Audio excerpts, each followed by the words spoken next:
Only the Board B Equality mark ensures you know where your food comes from, because it's independently checked at every stage. Many of us are trying to make a few small changes to our diet to look better, feel better, and generally be a little bit healthier. Certainly in the food world, health is the buzzword at the moment, and I'm definitely cooking different things at home and in the restaurant. For this series, I've come up with a selection of quick, tasty recipes, and while I don't claim to be a health expert, I'm confident that you can enjoy them as part of a balanced diet.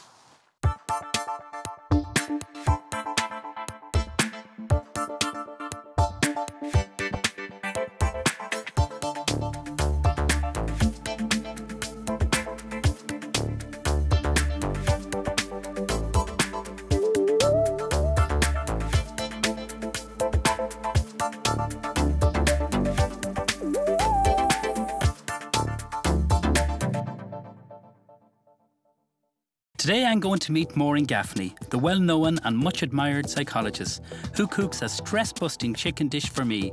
And I cook some sweet but reassuringly healthy treats. But first, crispy salmon with pomegranate and watercress couscous. Salmon is one of the most popular fish eaten in Ireland. It's super healthy, this dish, and it's full of omega-3. Now, I find salmon very versatile. It cooks very fast, it's good value, and I think everyone will enjoy this dish. I'm using a very interesting spice. It's called Sumac, and it's grown in the Middle East. They use it a lot in their cuisine. It's a dried berry from a flowering plant.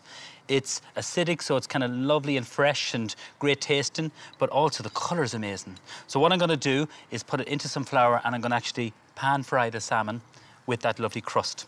First of all, we have to do some couscous. Couscous cooks really, really fast. Some water on to boil. We're just going to put in a little pinch of some salt in here. Bring this to the boil. Just takes a moment. Just while that's coming to the boil, we can add in a little bit of lemon zest to it. So grate the lemon zest in here, because with couscous, it can be very insipid, so it can. So you need to get flavour in there. So just grate the zest of some lemon.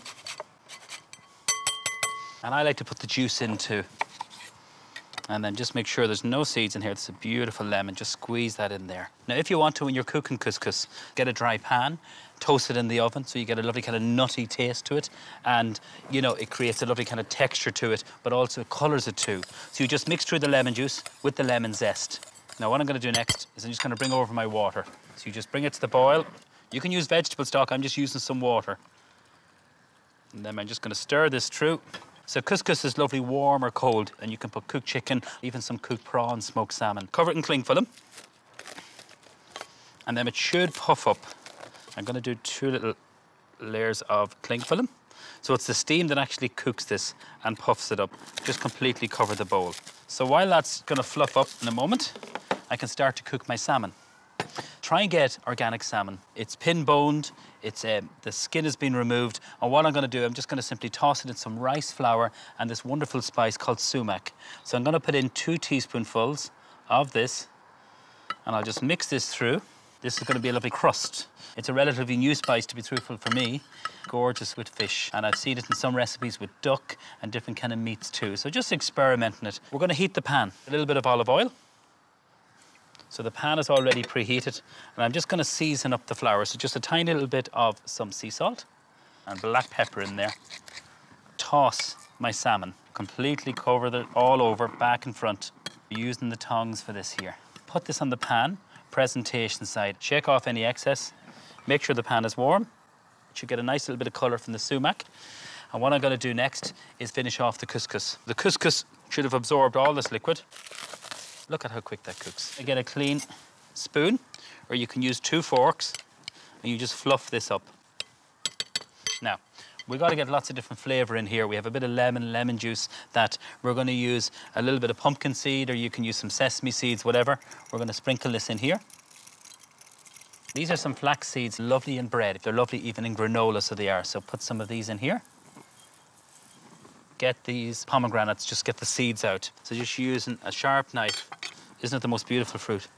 So I'm just going to prepare this piece here. I'm just going to get the knife, and probably the easiest thing to do is just to open it out. Just remove the membrane. See the way they come out very, very loosely. So there's a lovely sweet, tangy taste from them. Before I finish this, I'm just going to go over to my salmon. I'm going to flip it over. So that's cooking up nicely. I want to get a little bit more colour on it. It's not cooked through. And then we're just going to mix this all up here. And so the final thing I'm going to add into this is some watercress. So it's one of these superfoods. Now you can use baby spinach. I want to keep a couple of little sprigs just to garnish. I'm going to chop and I'm going to keep all the lovely stalks. So don't chop it too fine. Use your big knife. Sprinkle it through. Full of goodness there in that couscous. You can have it warm or cold. This is a lovely little lunch treat. And then some cooked chicken or prawns. It's just great. It's very, very easy to cook. Now, last thing we're going to do is serve this with yogurt. And we're going to put harissa paste, which is a paste that we've used before in Home Chef. We put it underneath some turkey breast, so we did. It's lovely mixed with mayonnaise or some yogurt. So it's a spicy paste. So I'm going to put in 2 spoonfuls in here. And this is just some natural yogurt. Stir this through. The one thing about the sumac is to use it sparingly. Don't use too much. It's not that it's spicy hot, but it's a little bit overpowering, so just be careful of that. That's a good tip. Whenever you're cooking with spices, you can always add a little bit more. So that looks lovely. There's a little bit of texture there and a nice little bit of colour there from the harissa paste. We're nearly ready to serve up. I just want to check on the salmon. Just press it. So it's just a little bit of softness, which is perfect. It's not overcooked, which is exactly what I want. So I'm just going to get a plate, and I think a black plate looks really well. There's a lovely contrast. Spoon the couscous here in the centre. If you're doing this like for a dinner party, you could get a scone cutter and just press this in here. So plenty of the couscous. And then just around that, we're just going to get little sprigs of the watercress. A little bit of lemon, just place that there. And then our salmon. Lift it off, place it on top.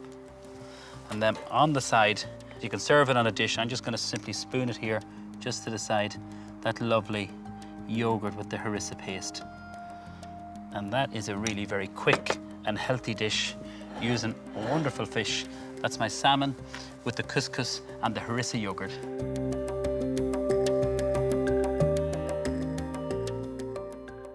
My guest today is Maureen Gaffney, the well-known and much-admired psychologist who believes that good food and eating together around the table are great ways to deal with stress and the hectic lives that so many people lead. One of the most effective ways to deal with stress is to bring pleasure into your life. You know, pleasure that's good for you. And there is nothing more pleasurable than to sit down to something that's delicious and has some emotional resonance for you, something that you always know will comfort you. I'm all in favour of comfort eating, actually, as a way of de-stressing. You know, once what you eat is good for you. There's a phenomenon in psychology called flow, which is, you know, when you're doing something that you absolutely love and that requires a little bit of skill, so you're kind of concentrating. And I have that experience every single time I cook. And it's the nearest thing to kind of pure happiness, the experience of pure happiness, you know. Cooking is very psychological, you know. I think the food that parents cook are so central to their memories of childhood. I'm always amazed, you know, the way people will recall with such delight, you know, the things their mammy used to cook for them especially, because it's all tied in with being nurtured and loved and cared for and coming back to your own little sanctuary. We always made a big thing about eating dinner together, even when the kids were really, really small. We sat down in a very formal way for dinner. It was kind of a sort of a bit of a sacred ritual, really, you know. And it's, you know, when you think of how busy people are and, you know, we live such fractured lives sometimes, you know, and people relax when they're eating. It's such a pleasant experience, you know, they talk about things. Like our kids, I remember, you know, once you'd get over the fractiousness at the beginning, you know, like would really talk about their day, you know, not just the usual, how was your day, fine, you know, but sort of, you know, kind of tell you the important things that happened. And Sunday dinners were a big thing for us because we developed this tradition of the 4 desserts. Now, jelly was always one, you know. I mean, they were very simple, but it was like this big feast. Like, we don't have just whatever it is, roast chicken or something, but the kids used to love this. You know, they used to love the idea of this feast on Sundays, you know. What are you going to cook for me today? I'm going to cook a Middle Eastern dish. I really love Middle Eastern cooking. It's very delicious. I love the spicing. and it takes 35 minutes in the oven, 10 minutes to prepare. So I think the perfect dish for somebody who wants something really good to eat but doesn't want to spend all night cooking.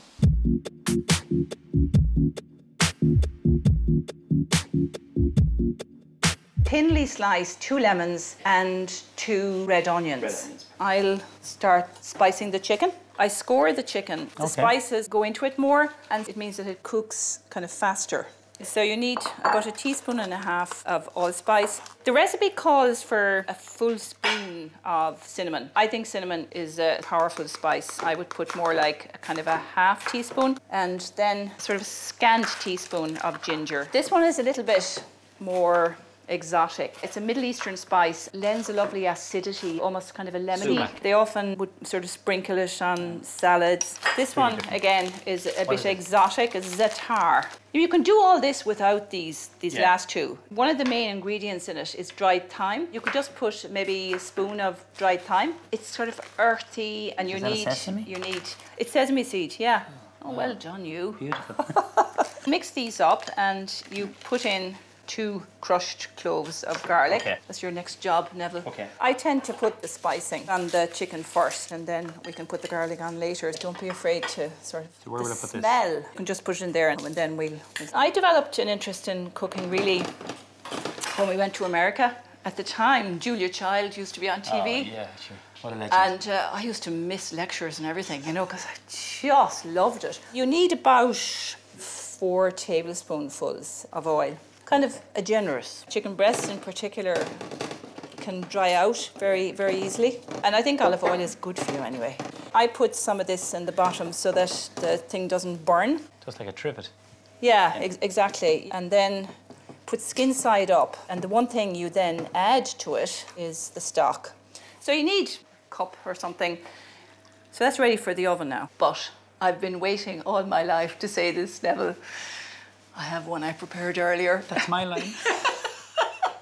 So this is the one you've marinated? Yes, because I'd like you to taste it the way it should taste. Okay, so that was done late last night, and then you put it in at about 200. You leave it in for about 35 minutes. 35 minutes. Yeah. Fantastic. What I do with this, I consider it almost part of the dish, is this really simple aubergine dish. If you slice that into about 1 inch thick slices, this has 0 preparation, and it is like seriously divine. You push the aubergine here on the... And this only takes a half an hour as well, so it goes in the oven the same time as the chicken. Brush this with oil, because it can be very dry otherwise. And then you just put a bit of salt and pepper on it. It does need salt, doesn't it? Because it can be quite insipid. It does, yeah. In fact, I just realised I forgot to put salt and pepper in the chicken, but not on the one that I did the night before. Okay. That goes into the oven at the same time. What I serve with this is this yogurt sauce. It is truly divine. So you just get natural yogurt. Yes. You put in a crushed garlic clove. I'll peel that for you. Put a little pinch of saffron. Expensive spice, isn't it? It is, but you need so little of it. That's true. And if you can't get saffron, then that's fine. You know, it's not a... Would turmeric work? Turmeric would, actually. Leave this for a minute or so until the water takes on the colour. Okay, so you just pour that in. Like, look at the in colour an of ideal that. world, you'd wait a little bit longer. It's a beautiful colour, isn't it? Saffron's beautiful. Yeah. Do you know, I notice all your spices and look at your Himalayan salt. I notice an ice cream machine in the kitchen. You really love cooking. Oh, I do. Oh, I am absolutely passionate about cooking. You have to be stopped talking about it. You know, it's great to be talking to someone who actually wants to talk about it. So that would be kind of just enough to put on the table. So that's it. We're going to wait for everything to cook. We have a cup of tea or a coffee. I'd love that. So Neven, 35 minutes, both the chicken and the aubergine now are done. I've just made the couscous. I usually do before the chicken comes out because it's very forgiving, you know, it doesn't have to be piping hot. Take what quantity you want, you double the amount of boiling water, add a bit of salt, a knob of butter, 5 minutes, and you could even get by in 3. And this is your yogurt and your saffron. I just love the colour of the saffron. I mean, apart from the taste, I would do it just for the colour. Little bit of basil, and then, if you want to be really fancy, you'd put the pomegranate seeds on. Okay, we'll get this for you. I just love pomegranates. Aren't they the most exotic fruit? Look at that. Aren't they gorgeous? Aren't they just gorgeous? They're amazing. Aren't Absolutely they? amazing. Yeah, you kind of feel they came straight from the Garden of Eden or something, don't you? They're little pops of flavour in your mouth. Look at, they're so easy if you're sieving And all organised. they just add a kind of flash of colour, don't they, to everything. Sprinkle that on the... Isn't it just so colourful? Isn't it lovely? And then, you know, if you have time, but again, this isn't necessary, you know, you could just toast a few pine nuts and put them on the... Beautiful, I love pine nuts. They give a great crunch, don't they? Yeah, they do. And nice then, texture. You know, a little bit of flat parsley. The chicken should be well done. Okay, Neven, I'll get it. Would you like to get it? I certainly will. Oh, it smells great. It really is such a great dish, this. It's so different. Now, look at all that lovely juice. You spoon it over some of the liquid. Sometimes the onions get a little bit dried out on top. Perfectly cooked. Then just put some parsley on that and we're all done. Will we put the chicken on first or the aubergine? Yeah, I think the chicken first. If it was that size of a chicken, I'd normally half it because they're gigantic. Look at that. You know, if you like the taste of lemon, you can sort of squeeze what's left over of the juice of the lemon. Have some couscous and there you go. Oh, there's so many people coming around for dinner parties. Well, I just wish I had more time. I serve this as a sauce for the chicken as well. You know, if I didn't do the aubergine, I'd still do that yogurt sauce because it adds a lovely acidity to the chicken. It's so fragrant and it's not hot spicy. I love the pomegranates. I love the basil. I appreciate your love and your passion for food. It's infectious, and thank you so much for being in Home Chef. I know, well, it's great to see you. privilege for me to cook with you. And happy cooking to you. Thank you.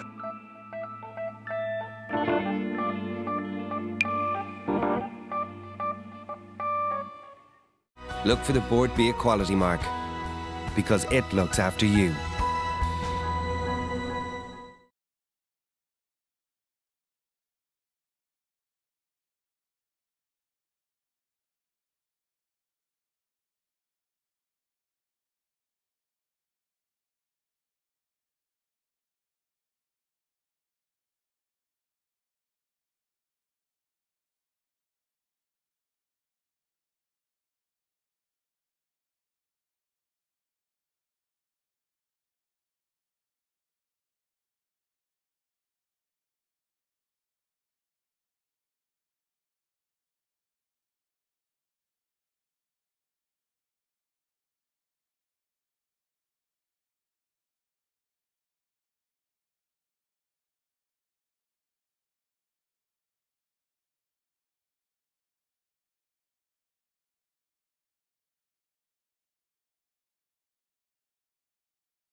Look for the Board Beer quality mark, because it looks after you.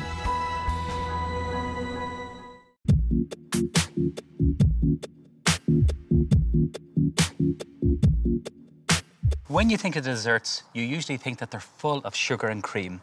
Well, I've got two desserts that have neither in them. The first one is a crème pot, and I'm using really good ingredients, some quality assured eggs, which are full of iron, some honey to sweeten it. I'm going to infuse the milk with some cinnamon and then some citrus zest in it. It's absolutely delicious and very easy to make. The second dessert is some hot cakes. These are like pancakes, light and fluffy. I'm going to serve it with some mango, a little bit of banana. I'm going to cook that in some maple syrup. So this is one that all the family can get involved in. So the first thing we need to do to make the crème pots is to infuse our milk. Full fat milk in this. Put this into the pot. 1 stick of cinnamon goes in there, and then with your microplane, grate the zest of the orange. I'm going to infuse the milk with this. This is like a Cheats crème brûlée, you can describe this as. So it's called a crème catalane, and they serve it a lot in Spain with some berries or some fruit, and it's just a very easy dessert. So that's the orange done, and next the lemon. So it's lovely and citrusy, and it's very light. Give this a quick little whisk. So you're infusing it with the citrus fruit and the cinnamon, and then you just bring it to the boil. In the bowl, we have 3 egg yolks. I'm going to put in some corn flour, and this is important because this is actually going to thicken the custard. Sweeten it with some honey. This is some nice Irish honey. Just using your balloon whisk, you just combine this all together. So scrape it all down. So you just literally mix that all together. So you just bring everything to the boil, and then what I'm going to do, I'm going to pass it through a sieve. So you've infused it with the lovely citrus fruit and the cinnamon. So pour that out. And then this goes on top of your egg yolks, your honey, and your corn flour. Now, we need to cook this out. Even when I make a custard at home, I always put a little bit of corn flour because it protects it. And it's amazing like how many people, when we make a custard in the cookery school, are shocked how easy custard is to make. We need to bring this back to the boil.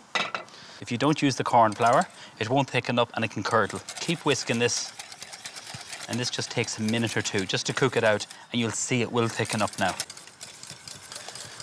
So after a minute or two, it's really important that you let it cook out and it actually comes to the boil.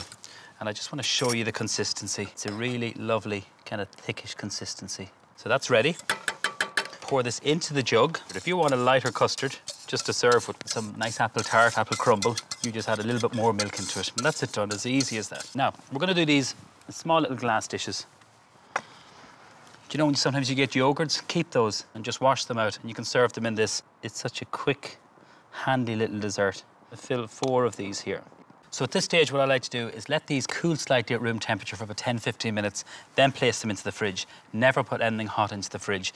Leave them for a couple of hours, and what I'm going to do then is sprinkle them with sugar, glaze them, and serve them with some fruit. So I'll just move them out of the way, and I'm going to move on to the next recipe. And these are our lovely little hot cakes. So in the bowl, self-raisin flour. We're going to use another raisin agent, which is some baking powder, 1/4 teaspoonful of that, 1 egg, and then we're just going to make a nice light pancake batter. This is a really simple one. It's great to get your children involved. I know with my little twins, they're nearly 4 now, they just love making pancakes. Add in my milk and then whisk this all together. Now when you're making this batter, you can use buttermilk, which works really well in it. No sugar, it's just a really light, fluffy hot cake. Now, we're going to bake these off. So I have the pan already preheated. I'm going to use a tiny little bit of oil, and I'm going to try and fit 2. Normally you serve about 3 per serving. So we want to cook them. They take about a minute or 2 on either side until they're golden brown. While they're on cooking, I can start to get my fruit ready. Some mango, peeled and diced into big cubes. And I'm going to prepare some banana. And we're going to cook that with a little bit of lime. So 1 banana, just peel it. Love bananas when they're ripe. Always ripen them in your kitchen.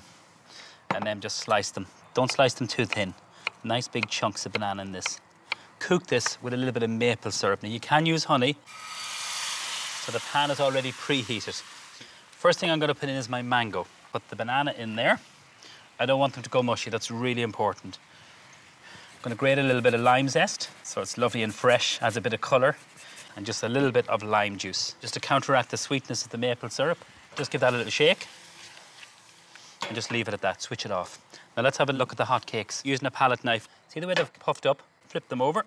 Same for this one. And we're going to give that another minute or 2. I'm going to do 3 of these. So after a minute or 2, they're nice and golden brown and they're really nice and fluffy. Nice little bit of crust there. So I'm just going to get my plate and we're going to cover this in some tin foil just to keep them warm.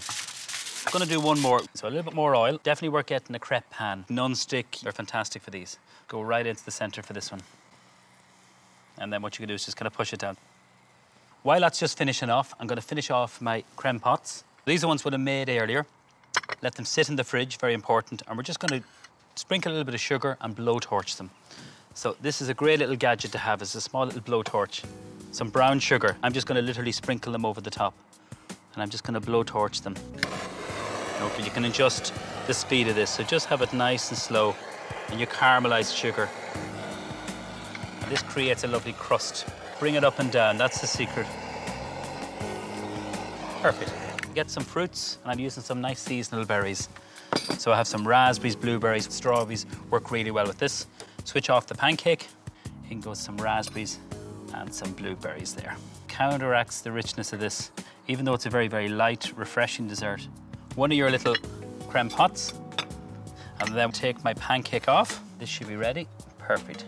Arrange a little tower of these, 3 of them, and then toss all your fruits again. You have your banana, your mango, nice big chunks of that, and the lovely little bit of lime zest. What I'm going to finish this with is a little bit of Greek-style yogurt. A little spoon of this to the side. They're 2 very healthy and quick and light desserts, using lots of good ingredients. And I know I used a little bit of sugar just to finish off the crème pots, but that's optional. But I think these will go down a treat in the house.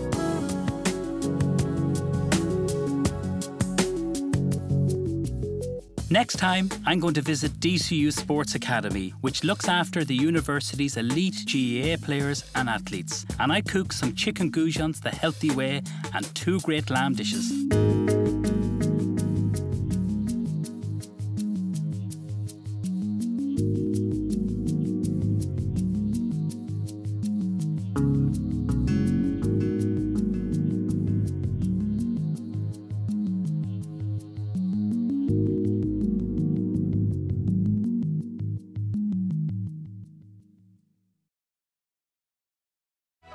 Only the Board B Equality mark ensures you know where your food comes from, because it's independently checked at every stage.